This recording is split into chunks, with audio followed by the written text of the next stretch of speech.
This is Boog-ass Reviews, and today I'm going to be doing a review on the NECA Bloody Valentine The Miner Retro Clothed figure.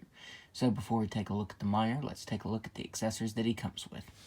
So first up, he comes with the heart box, and this is painted really nicely. It's got that gold around the bow and the flowers. I think that's supposed to be flowers. It looks a little funny. Now the awesome thing is you can open this up, and there is the heart inside. And that looks really awesome. It's got some nice glossy paint detail over top of it. Good sculpt detail. My only complaint is I feel like the blood could have been just a little bit brighter around the heart. But other than that, it looks really good, and this is an awesome accessory. Up next, he comes with the nail gun, and it has a little bit of sculpt detail to it. Looks really good. And if you take it out of his hand, you can see that the handle actually says NECA on it. So I thought that was a really cool little Easter egg on it. So that's pretty cool. Up next, it comes with a knife.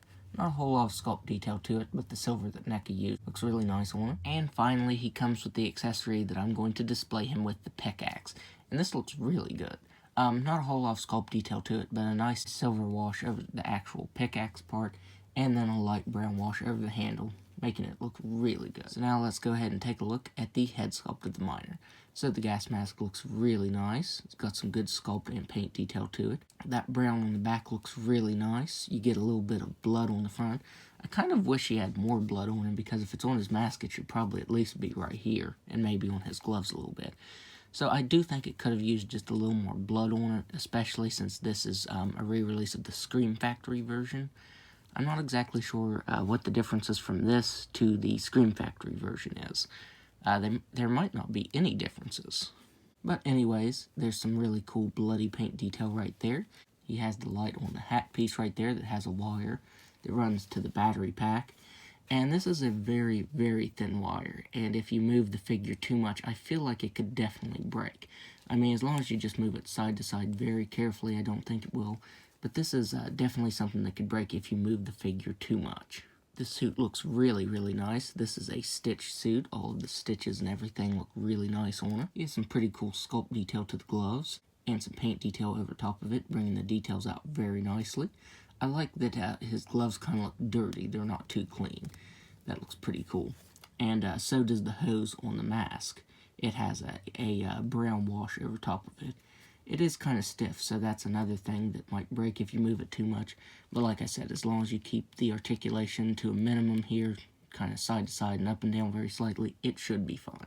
He has more of a wash on his belt that looks really good. The silver on the buckles really stand out. The battery pack that this wire connects to looks really good. It looks rusty and dirty. NECA did a really good job with the paint details on this figure. And I think that's adjustable if you want it to be. But I think it fits just fine on the figure as is. And then here are his boots. Some more really good sculpted details and a very nice wash that brings the details out very nicely. And I'm not sure if the original version actually had the swivel ankles. Most retros actually just swiveled up and down and didn't have a rocker or anything. So I don't know if that's a difference from the original release or not. So now let's go ahead and go over his articulation. He has a ball-jointed head that can look up all the way. He can look down all the way. He can move his head side to side. He can move it side to side all the way, but I don't want this breaking right here. So I would keep that just like that. That way you don't break the wire or this. He has ball-jointed shoulders that can move all the way out. He has swivel at the bicep. He has double-jointed elbows that can just about move all the way in. And I'm not sure what type of articulation he has right here, because with the glove on, it's just a swivel.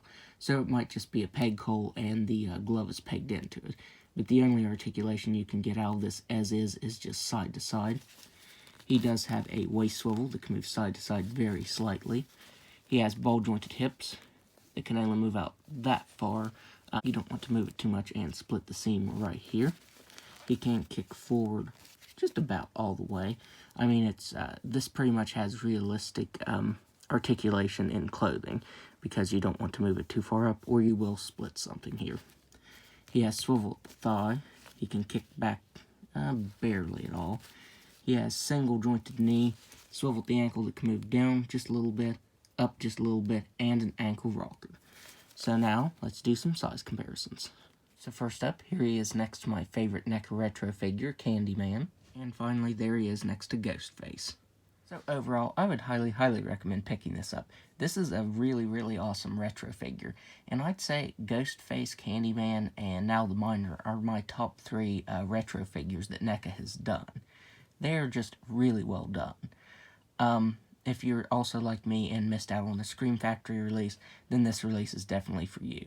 As I said, I'm not quite sure what the differences are, but I'm pretty sure they're the same. But either way, this is definitely a must-have. So that's my review. If you like this review, be sure to hit the like button and subscribe to my channel. Thanks for watching.